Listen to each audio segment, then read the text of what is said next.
Bueno, la clase pasada estábamos estudiando algunos parámetros de antena. Si ustedes recuerdan, pues la definimos con un elemento de interfaz entre una onda guiada y una onda espacial. Y pues esos fueron los dos puntos de vista desde los cuales definimos parámetros de desempeño. Definimos el patrón de radiación como una manera de describir la manera en que, una mala redundancia, pero bueno, como describir la forma en la que nuestra antena va a distribuir la energía que se le entrega al puerto en todos los ángulos posibles de observación.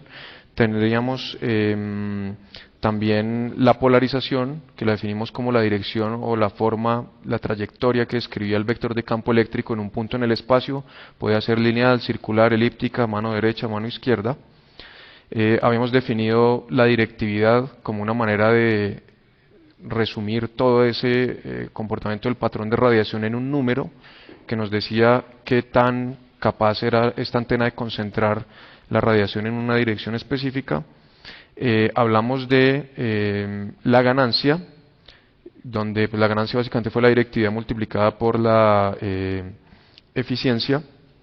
Bien, y hablamos también desde el punto de vista del circuito, ¿no? Donde pues básicamente nuestra antena es un circuito con parámetros pues, de resistencia y de reactancia, y a cada uno de esos elementos se le asignó un significado como la resistencia de pérdida, la resistencia de radiación y la reactancia de entrada. Bien,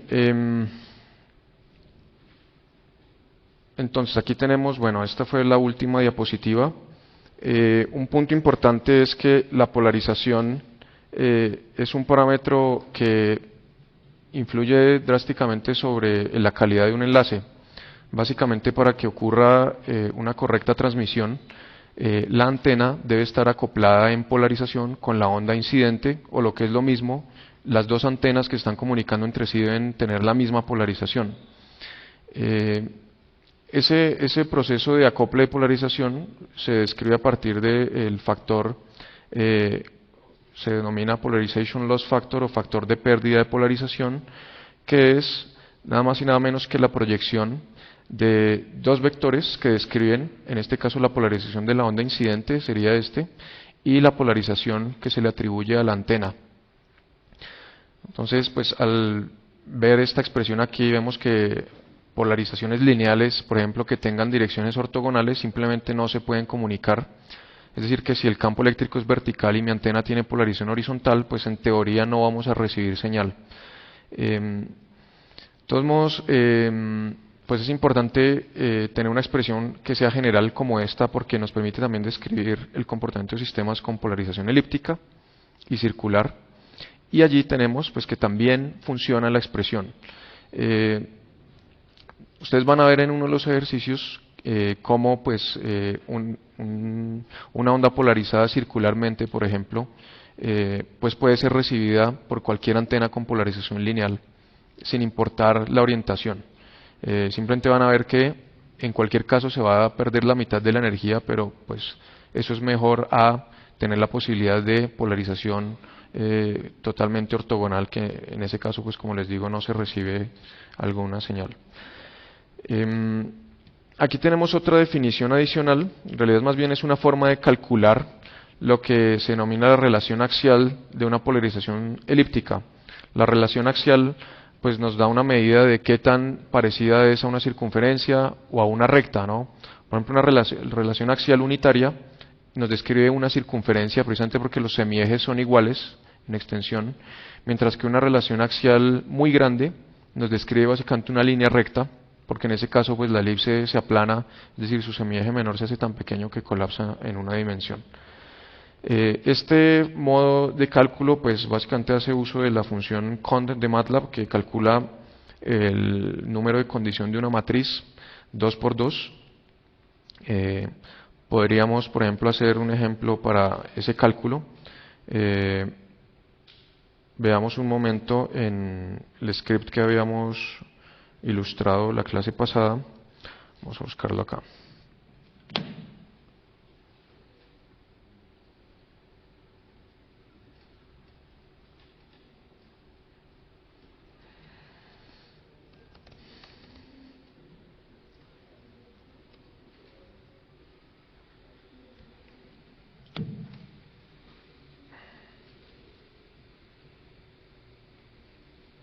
Bien, entonces para la parte real, por ejemplo, vamos a tomar este vector y para la parte imaginaria podría ser este.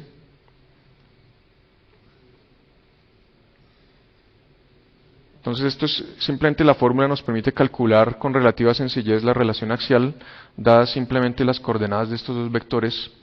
La fórmula nos dice que tenemos que construir la matriz donde la primera fila es la parte real del campo eléctrico, la segunda es la parte imaginaria del campo eléctrico. Recordemos que en el dominio de la frecuencia y a una sola frecuencia, como les mencionaba, el campo está limitado a un plano, ¿no? Entonces nosotros nos ubicamos siempre en el plano que incluye el campo y haríamos el cálculo allí. Entonces, aquí por ejemplo sería, podemos decir, en realidad lo importante allí son los valores relativos. Entonces podemos decir que el vector de campo real es el vector 1,1, mientras que el vector imaginario es 0,1. ¿Sí? Entonces así las cosas podríamos calcular. Lo que pasa es que no me lo permite. Sí, tengo que detenerlo aquí. Entonces vamos a hacerlo y luego lo volvemos a dibujar allá. No sé si se ve ahí. Sí, ok.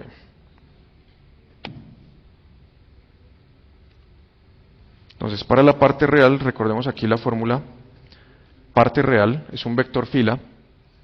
Entonces para la parte real dijimos que era 1,1, es decir, en X y en Y. Y la parte imaginaria era 0,1. Y ese número de condición nos da 2,6 y esa sería la relación entre los ejes para esa elipse que teníamos allá. Entonces volvamos a dibujar, tendríamos aquí para la parte real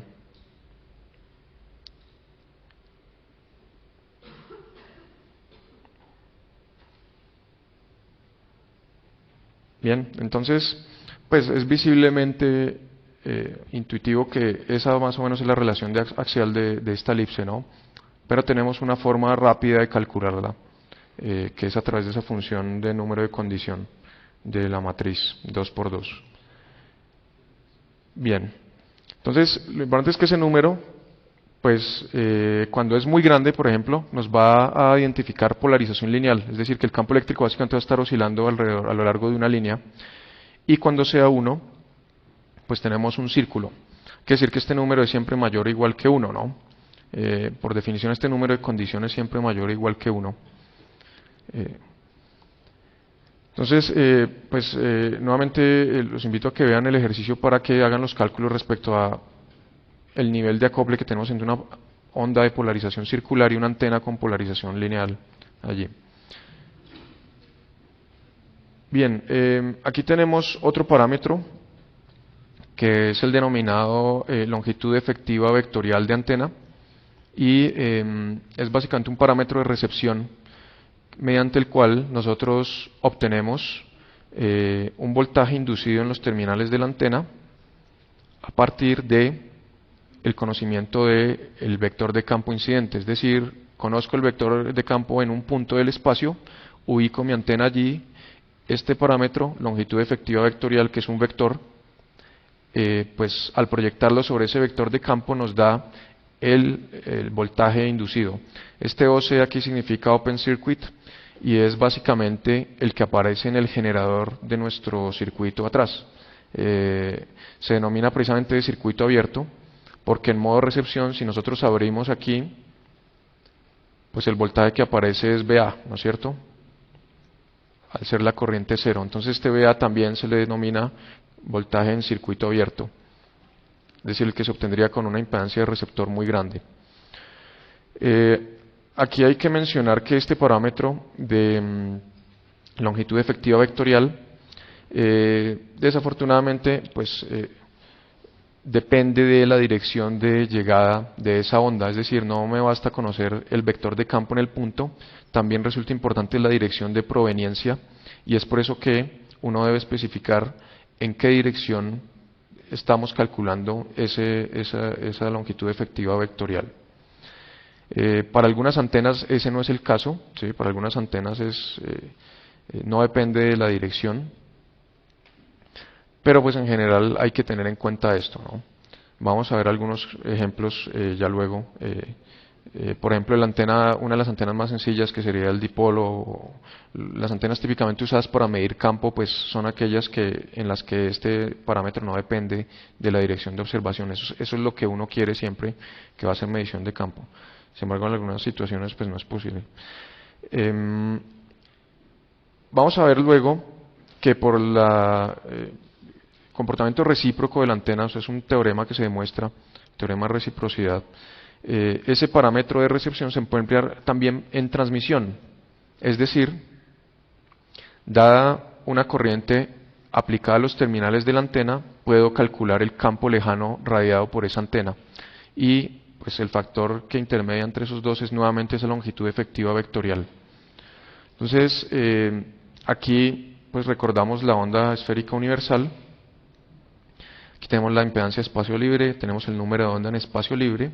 Y lo que esto nos dice básicamente es lo que habíamos mencionado en la clase anterior, y es que la antena de aquella dirección en la que recibe mejor, porque en este caso tendríamos una longitud efectiva vectorial grande, pues también transmite mejor en esa dirección, es decir, en esa dirección tenemos una intensidad de campo mayor allí.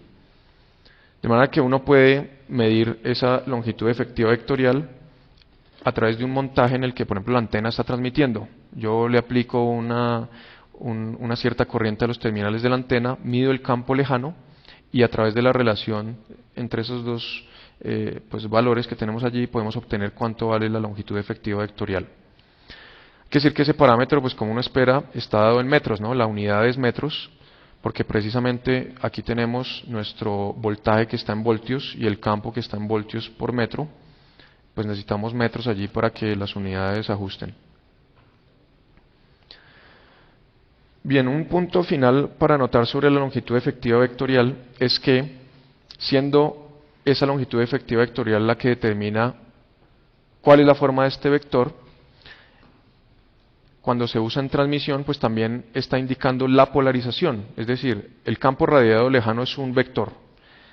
Este es el único vector que aparece en esta expresión, es decir, que este vector nos va a decir si el campo generado es lineal, es de polarización circular, elíptica, etcétera.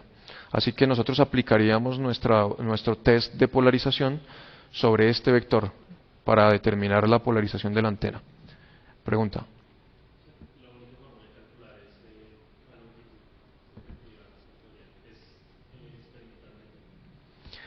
Se puede hacer con cálculos numéricos o con simulación. ¿Sí? Normalmente se hace, es decir, de hecho vamos a ver luego, las fórmulas aquí como están nos dicen básicamente el método experimental, ¿no? Sin embargo, uno puede obtener estas mismas cantidades de simulación numérica. De hecho, es lo que uno hace, es más sencillo, por ejemplo, simular el comportamiento de la antena en transmisión, es mucho más fácil. Mientras que en recepción uno tiene que preocuparse por quién genera la onda incidente, cuál es la forma de la misma. Entonces, normalmente a partir de la simulación de la antena en transmisión se puede obtener.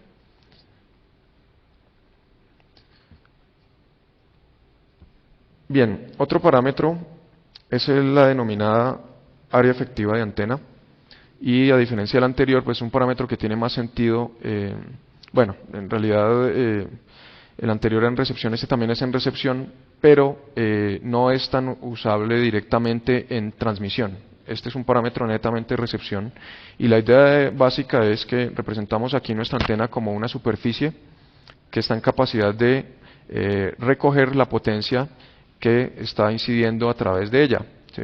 Nosotros tenemos pues una densidad de potencia asociada a la onda incidente, entonces la idea es que si nosotros multiplicamos esa densidad de potencia incidente por el área efectiva de nuestra antena, pues obtenemos básicamente la potencia disponible de nuestro generador equivalente de antena allí. ¿Sí? Entonces, pues está también en metros cuadrados. Hay que decir que el área efectiva pues está de alguna manera relacionada con el área física, pero podría ser menor o mayor a ella. Vamos a ver luego, por ejemplo, antenas muy delgadas, muy sutiles. Una antena tipo dipolo que en teoría pues tiene superficie cero al ser un alambre, tiene un área efectiva relativamente grande.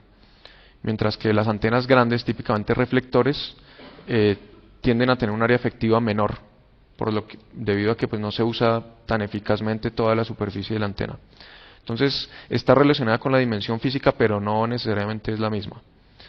Aquí tenemos algunos cálculos que se hacen con base en el circuito que tenemos en nuestro diagrama anterior.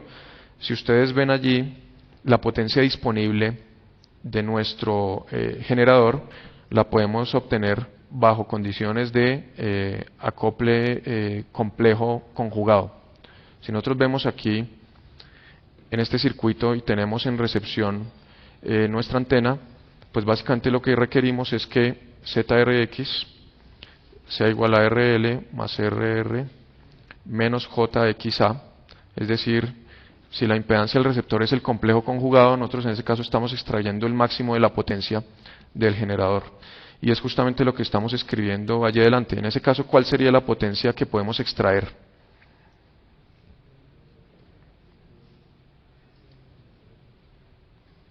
Entonces tendríamos aquí, ¿cuál sería, bajo condiciones de acople conjugado, cuánto sería el voltaje aquí?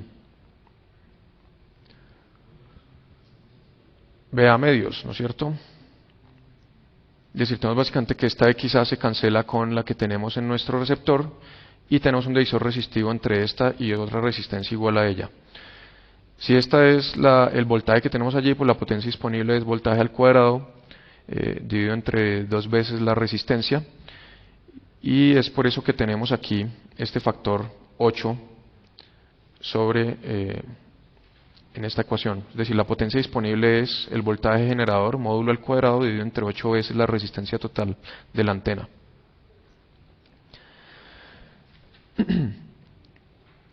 Bien, hay una relación adicional entre el área efectiva y la ganancia máxima de la antena. Recordemos que la ganancia nos dice qué tan bien se comporta nuestra antena en comparación con una antena que tiene eficiencia 100% y que tiene directividad unitaria, es decir, que no concentra la radiación en ninguna dirección particular. Uno puede mostrar esta relación que básicamente nos recuerda, nos reitera ese comportamiento recíproco de la antena, es decir, el comportamiento como superficie de recolección que se da en recepción se transforma a su vez en un comportamiento de concentrador de energía en transmisión. Y el factor de proporcionalidad aquí es simplemente la longitud de onda al cuadrado dividido entre 4pi. ¿Sí? ¿Perdón? El 8 es porque la potencia es voltaje al cuadrado sobre 2 veces la resistencia, ¿no? Okay.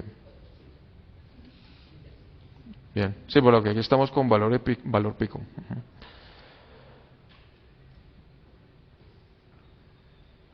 Bien, entonces este sería otro parámetro de antena. Otro parámetro sería el ancho de banda. Lo que pasa es que el ancho de banda en realidad es un parámetro que siempre va a hacer referencia a alguno de los anteriores. Para nosotros, por ejemplo, el ancho de banda puede referirse a lo que se denomina el ancho de banda de impedancia, es decir, en qué ancho de banda mi antena acepta una porción razonable de la energía que estoy inyectándole. Por ejemplo, aquí estamos ilustrando el parámetro S11, que dijimos que sería la relación entre la onda reflejada y la incidente. Si estamos por debajo de menos 10 decibeles, quiere decir que menos de un décimo de la potencia es reflejada, es decir, la antena acepta el 90% de la potencia incidente. Luego esto sería una posible definición de ancho de banda. Este sería ancho de banda de impedancia, es decir, donde logramos acople de impedancia entre la antena y el sistema que lo está alimentando. Sin embargo, uno puede definir anchos de banda también para, por ejemplo, la pureza de la polarización. Si queremos que sea lineal, entonces definiríamos una relación axial mínima que aceptamos, es decir, lineal diríamos que equivale a una relación axial mayor o igual a 10, ¿sí? Tendríamos también un ancho de banda para la ganancia de antena, por ejemplo. Querríamos que la ganancia estuviera por encima de 10 decibeles, 5 decibeles, de manera que pues, el ancho de banda de antena siempre debe ir acompañado de la indicación de cuál es el parámetro específico que estamos considerando allí.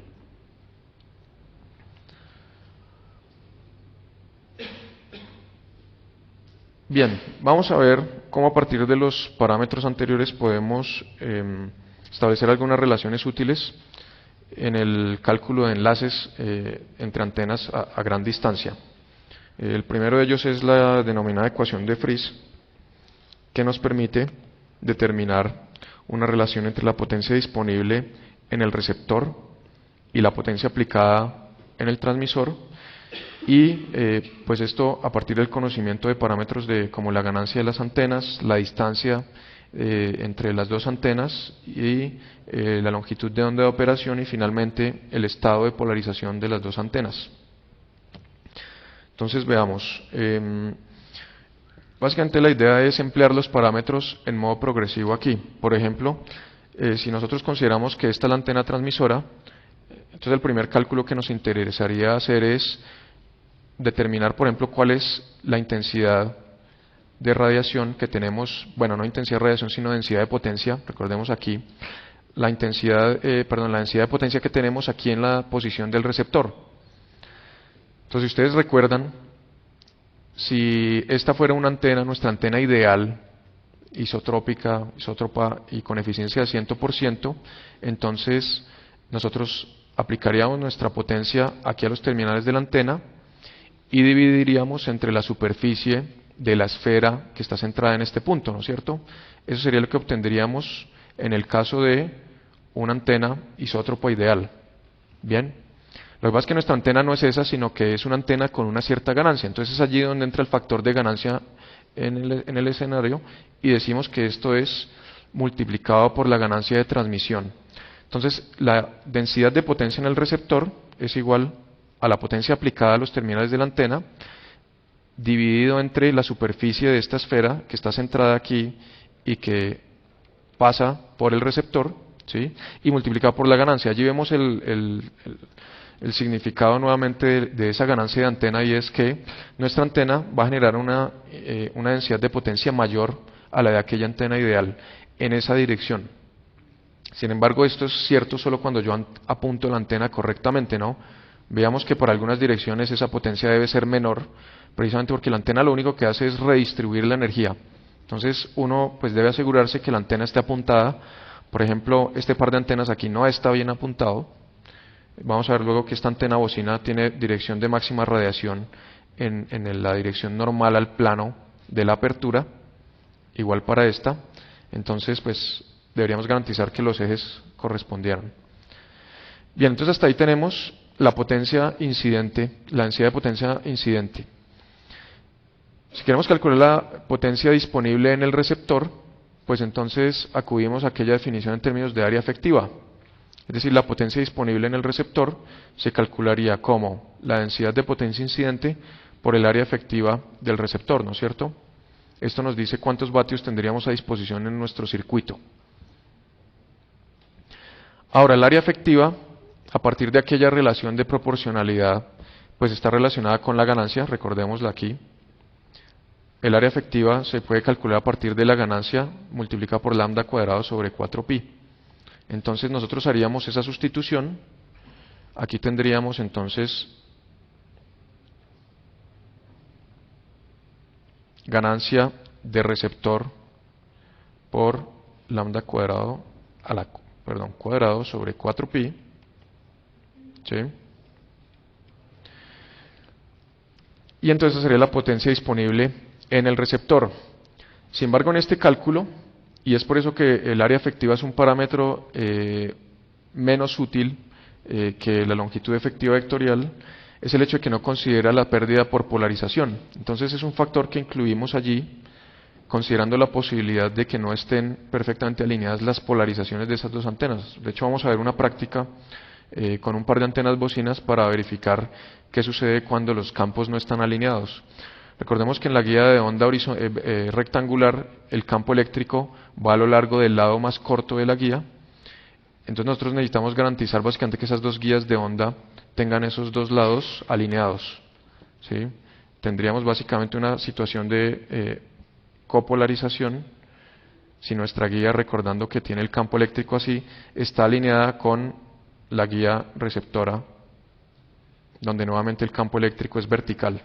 Mientras que si la receptora está rotada a 90 grados, es decir, con campo eléctrico horizontal, pues recibiríamos 0 en teoría. Bueno, cuando reemplazamos todos estos factores aquí, pues obtenemos la ecuación a la izquierda. Fíjense que la idea fue de alguna manera descartar el parámetro de área efectiva porque no es un parámetro normalmente especificado por los fabricantes y sí se pone en términos de la ganancia, que sí es un parámetro normalmente dado en las antenas. De hecho, lo vimos en una de las exposiciones, es un parámetro convencional de antenas. De manera que la potencia disponible en el receptor se calcularía como el producto de estos factores: potencia aplicada en el transmisor, ganancia del receptor. Aquí fíjense que estamos considerando la posibilidad de un apuntamiento incorrecto, es decir, no necesariamente tomamos la ganancia mínima, sino la ganancia en una dirección específica, dada aquí por los ángulos teta transmisión, phi transmisión e igual para recepción. Y tenemos en el denominador un factor que se denomina pérdidas de espacio libre, que es inversamente proporcional a la distancia, ¿no? Mayor distancia, pues es mayor el número, es decir, se hace más pequeña la potencia recibida allí. Hay otro aspecto importante y es este, que aparece la longitud de onda aquí. ¿Hay preguntas? ¿Preguntas allá? Ok. Sí.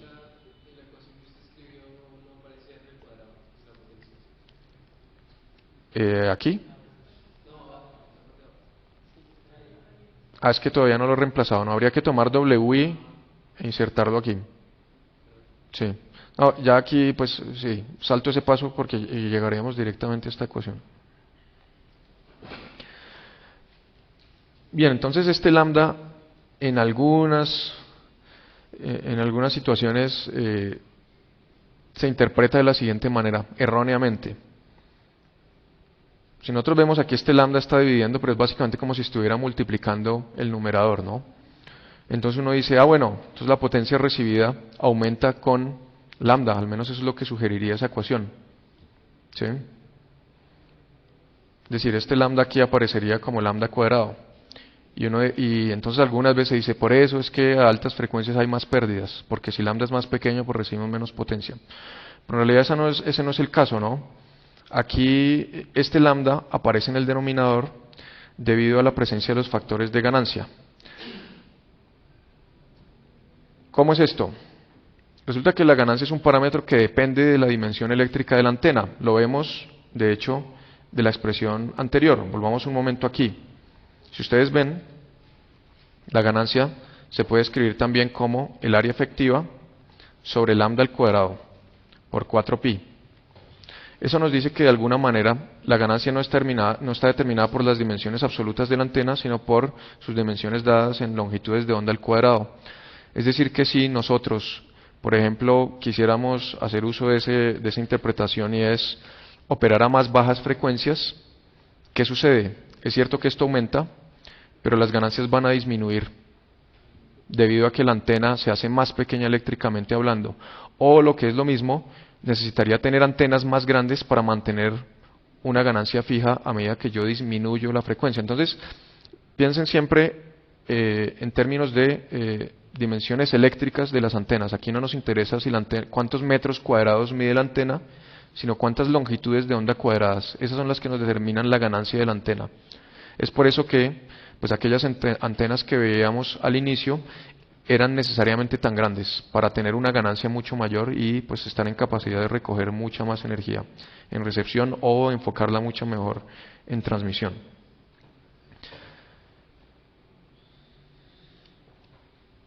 Bien, preguntas.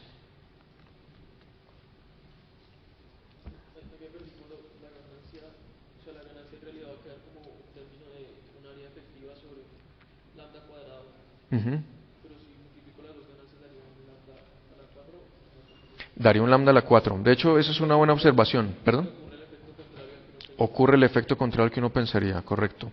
Y es el siguiente. Si nosotros pensamos en estas dos como área efectiva del transmisor sobre lambda al cuadrado y por 4pi, dejemos el 4pi por fuera.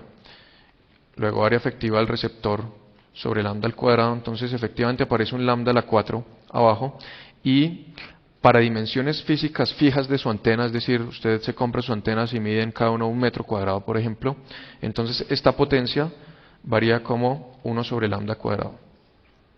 ¿Qué significa eso? Que una antena de dimensiones fijas opera mejor a alta frecuencia.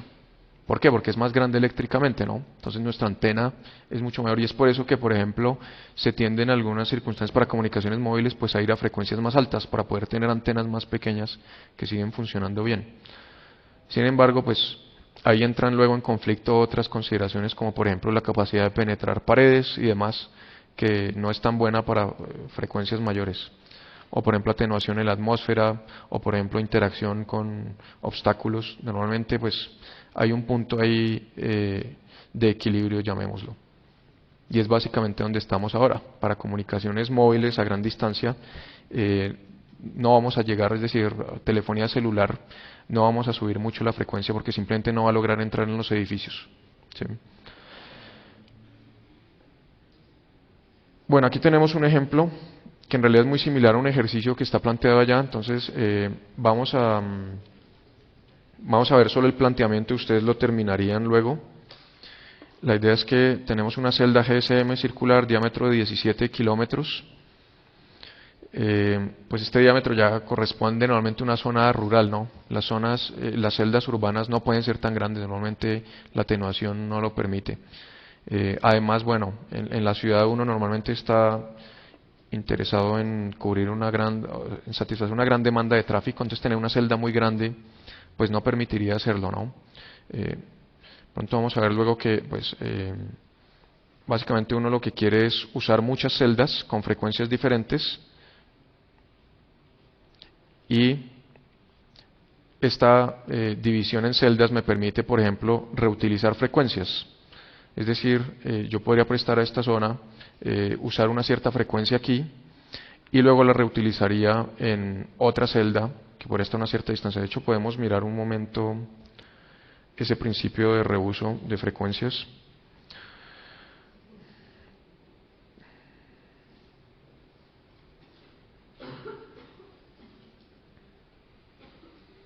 Entonces aquí tenemos básicamente cómo sería el esquema de reutilización de frecuencia en comunicaciones celulares. Es decir, ¿por qué se divide el territorio en celdas? No es porque no me alcance la potencia, porque realmente la potencia se alcanzaría. Nosotros tenemos, por ejemplo, estaciones de radio, de televisión y se tiene una sola estación cubriendo toda una ciudad. El problema en realidad es capacidad. Necesitamos dar servicio a varios usuarios en la ciudad, de manera que la única manera es pues dividirla en territorios que vamos a llamar celdas y la ventaja es que tengo un cierto ancho de banda para servir solo este territorio y ese ancho de banda lo puedo reutilizar a una cierta distancia. Entonces aquí tenemos un esquema de reutilización de 3, es decir, cubro todo el territorio con 3 bandas de frecuencia únicamente, o puedo tener esquemas más elaborados, por ejemplo a 7, donde ahí el compromiso es entre mayor ancho de banda, por ejemplo aquí uso 7 bandas, aquí solo uso 3, pero aquí la interferencia de banda adyacente pues es un poco menor debido a que las celdas que usan la misma frecuencia están a mayor distancia entre sí, ¿no? Entonces, nosotros vamos a considerar una de esas celdas, es decir, estaríamos en una celda de 17 kilómetros de diámetro. No sé si hay preguntas acá. ¿Sí?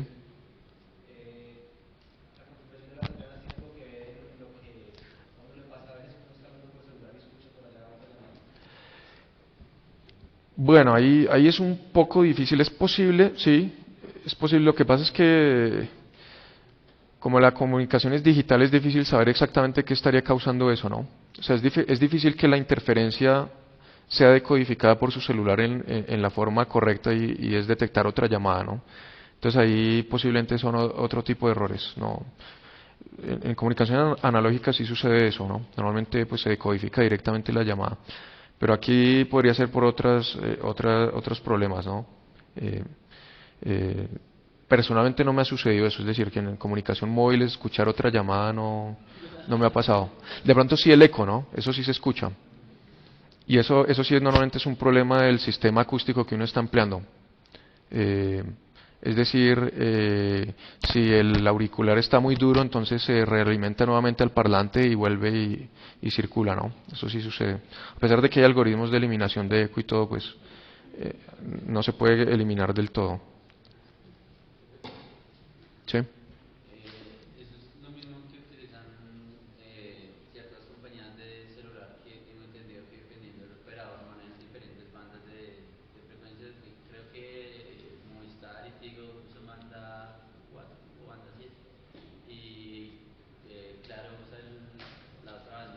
Sí. tengo entendido que para diferentes redes, digamos 3G o 4G, también se maneja de diferentes tipos. Sí, claro. Sí, aquí, digamos que lo que estamos viendo aquí sería para un único operador, ¿no? Y en realidad un operador no tiene a disposición solo, digamos aquí, una frecuencia, llamémoslo una portadora, sino tiene varias. Entonces lo que él haría es, en capas, pues aplica nuevamente este esquema de reutilización de frecuencia. Ahora, otro operador podría tener exactamente las mismas celdas, por ejemplo, solo que usa otras frecuencias diferentes, ¿sí? O podría tener otro tipo de celdas, por ejemplo, una celda más grande, una única celda aquí y otra aquí, y eso sí depende ya de los criterios que haya usado para el diseño, ¿sí? Por ejemplo, un operador que entra y no tiene mucha demanda, normalmente no necesita hacer celdas tan pequeñas, porque hacer celdas pequeñas es costoso, quiere pues duplicar infraestructura. Básicamente uno aquí en el centro de la celda tiene una torre, antenas, tiene pues los transmisores y receptores de la estación base. Entonces donde uno puede pues hacer las celdas tan grandes como sea posible. Sí. ¿Cuál es el límite o cómo puedo establecer un límite entre esos canales, yo los entiendo como canales de frecuencia, que utiliza un operador, digamos, a la frecuencia como tal que utiliza otro operador? Sí. ¿Cómo puedo establecer esa? De hecho, las bandas están adyacentes. Por ejemplo, en este momento los números no los recuerdo, pero por ejemplo, Claro, sí, que es Comcel, bueno, Claro y Movistar, que es Colombia Telecomunicaciones, a uno le asignaron una banda y al otro le asignaron la banda exactamente adyacente. Es decir, no hay una diferencia entre esas dos. Lo que sí se define es que a nivel de estándar, ya sea que se esté usando GSM o MTS, debe haber un margen de seguridad. Es decir, no se puede permitir que este operador ocupe la banda del otro. Hay un nivel aceptable, es eso, básicamente. Pero no hay, o sea, el gobierno no determina un margen, no le dice su banda va hasta aquí, dejemos esto vacío y al siguiente operador se le da otra banda, no. En realidad son seguidas, están seguidas allí. Y es a nivel de estándar que se hace. Es decir, si este, por ejemplo, si este es el canal asignado a un operador, entonces lo que se le dice a él es que dentro de un cierto margen, a partir de ese cierto margen, la potencia debe estar 60 decibeles por debajo de su portadora. ¿Sí? Entonces tenemos una especie de máscara dentro de la cual debe estar el espectro de transmisión de este operador. ¿Sí?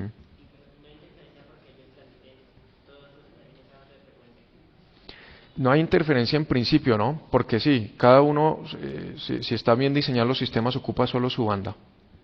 ¿Sí?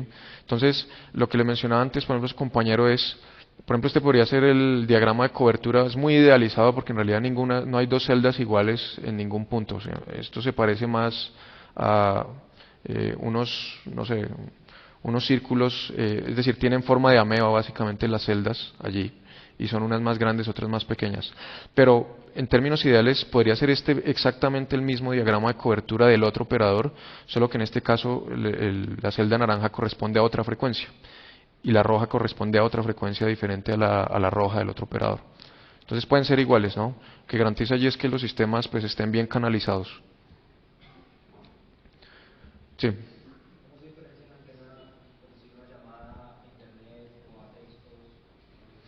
No, de hecho se usa la misma antena y el mismo cable. Ya es a nivel del transmisor donde se hace digamos, el enrutamiento del tráfico, ¿no?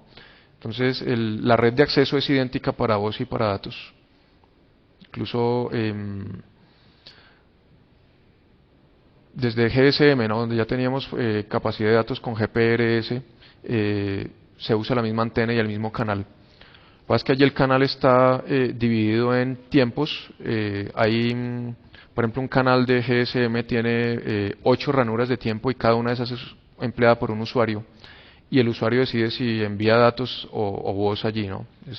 Van por el mismo flujo, por el mismo paquete, llamémoslo. ¿Sí?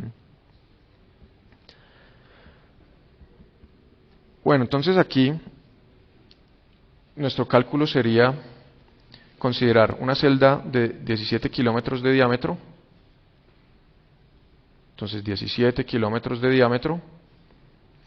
En realidad ustedes van a ver que las celdas normalmente están cubiertas no con una única antena, sino con sectores, lo que se denominan sectores, y esos sectores normalmente son 3.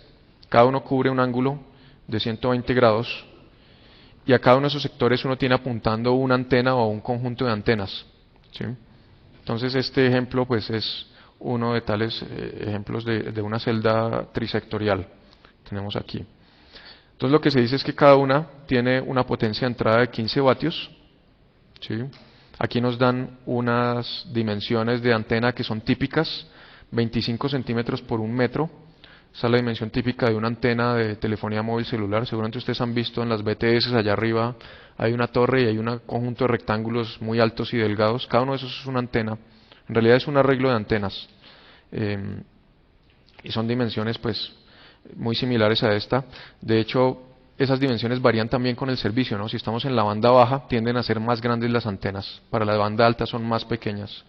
Para 4G, que estamos ya en una frecuencia alrededor del triple de la que se emplearía para GSM 800, pues tienden a ser más pequeñas aún. Entonces aquí se introduce otro concepto que es el de la eficiencia de apertura, que nos relaciona la apertura física con la efectiva, ¿sí? Aquí lo que uno dice es que la apertura efectiva es igual a la apertura física, es decir, la que uno mide con su regla o con su metro allí, y multiplicada por una eficiencia de apertura. Eso nos dice que también está utilizándose la superficie de la antena.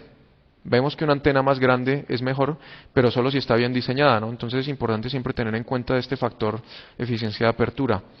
Por ejemplo, para antenas tipo reflector, que son aquellos paraboloides que vimos, eso está alrededor de 0.7, esta eficiencia de apertura, ¿sí? Para antenas muy sencillas como el dipolo que estaba dibujado allí atrás, esa eficiencia de apertura resulta ser mayor que 1, resulta ser 2, una cosa por el estilo, pues por el funcionamiento propio de la antena.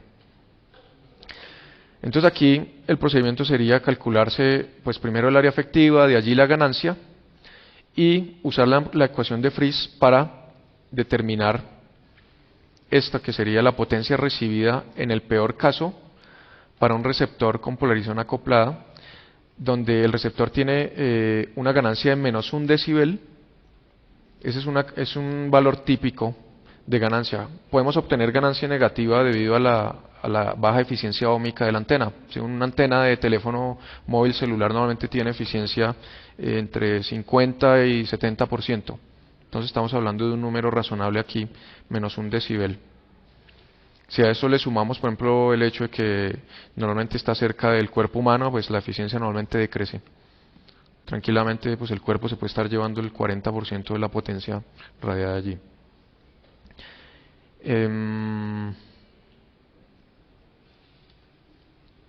Bien, entonces, pues bueno, les dejo a ustedes que concluyan ese ejercicio en su casa y veríamos la próxima clase cómo les fue con él. ¿Sí? Es precisamente este factor, es el mismo polarization loss factor. ¿Sí? O sea, nos dice qué tan desalineadas están. Y es importante considerarlo porque pues la antena del teléfono móvil, dependiendo de cómo esté orientado, pues va a recibir más o menos. Entonces uno considera un caso promedio de recepción allí. Bueno, aquí tienen un segundo ejemplo para emplear la ecuación de Friis, aplicarla, donde aquí tienen un enlace satelital. Aquí nuevamente tienen las dimensiones del reflector parabólico, eficiencia de apertura, frecuencia de operación. Deben considerar polarización lineal. Y bueno, ahí están los datos. Aquí nuevamente van a considerar qué sucede cuando el transmisor está polarizado linealmente y el receptor tiene polarización lineal, ¿no? Entonces van a calcular ese producto punto, van a ver allí. Pues básicamente hay que mencionar que el vector de polarización es un vector unitario, es un vector cuyo módulo debe ser 1, ¿sí? Entonces si nosotros pensamos por ejemplo en las condiciones para tener un campo de polarización circular, dijimos la parte real debe ser ortogonal a la parte imaginaria de tener el mismo módulo. Entonces por ejemplo un vector de polarización circular se podría escribir como x más o menos jy. Lo que pasa es que este vector no es unitario, entonces tendríamos que tener aquí un raíz de 2. ¿sí? Entonces este sería un vector de polarización circular.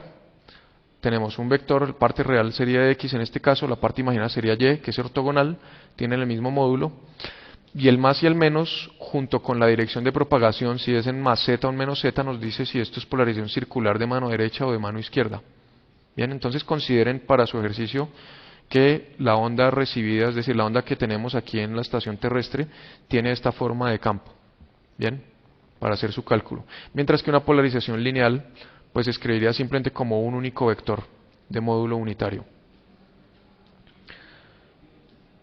Entonces esta sería, podríamos llamarla la polarización de la onda incidente.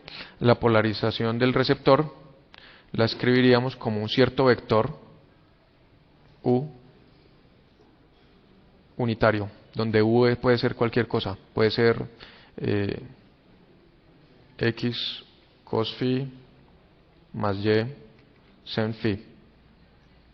Bien, es decir, estamos suponiendo un vector pues con orientación arbitraria en el plano XY. Entonces ustedes van a hacer ese cálculo allí para ver cómo les resulta.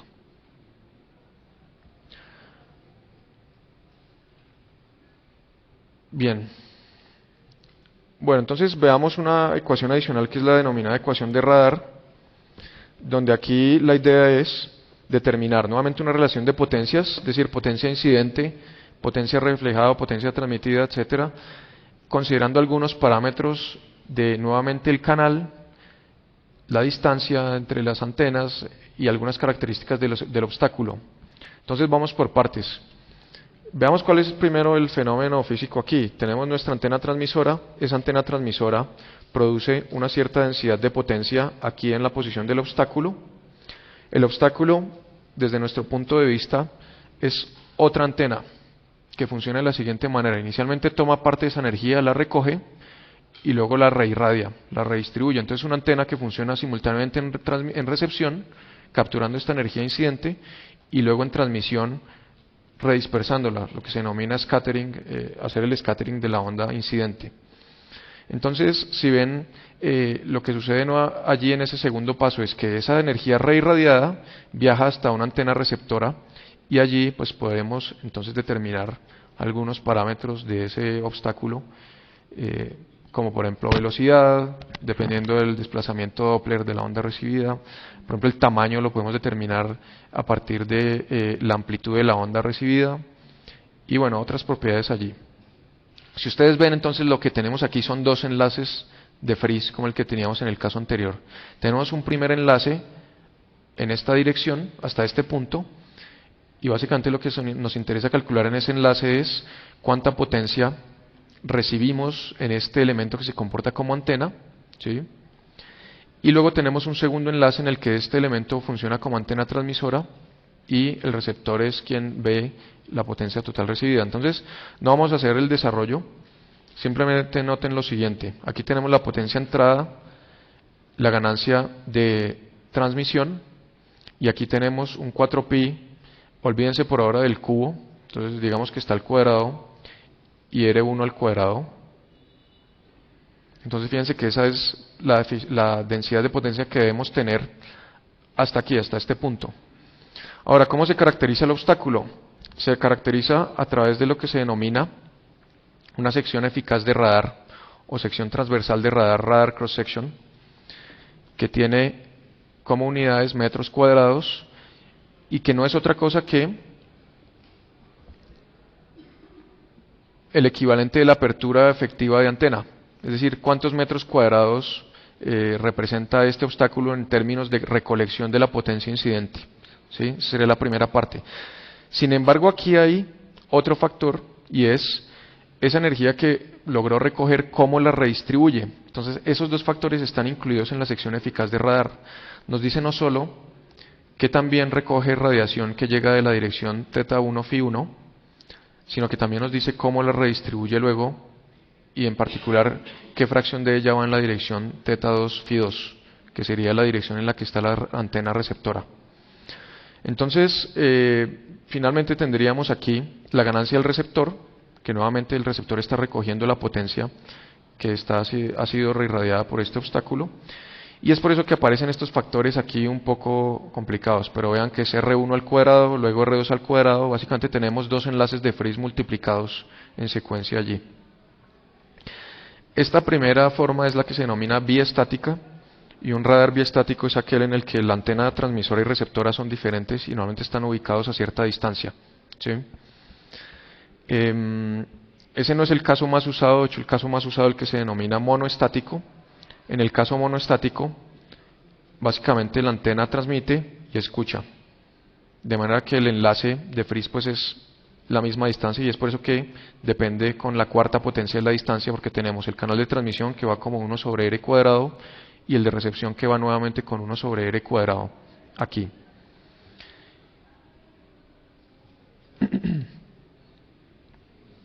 Bien, estas definiciones son importantes porque, por ejemplo, en algunas situaciones a uno le importa que esta sección eficaz de radar sea grande, ¿sí? Cuando uno quiere que, por ejemplo, los aviones sean bien detectados por el radar, tipo los aviones comerciales. Es importante que un avión comercial sea claramente distinguible por un radar comercial, y obviamente en otros casos pues no interesa, ¿no? Para los aviones stealth y demás, pues interesa que esto sea lo más pequeño posible. Y de hecho pues la tecnología de hoy hace que algunos de esos aviones dispersen menos energía que un ave, de hecho. Se llegan a través de pues geometrías y materiales empleados allí, se logra reducir esa sección eficaz.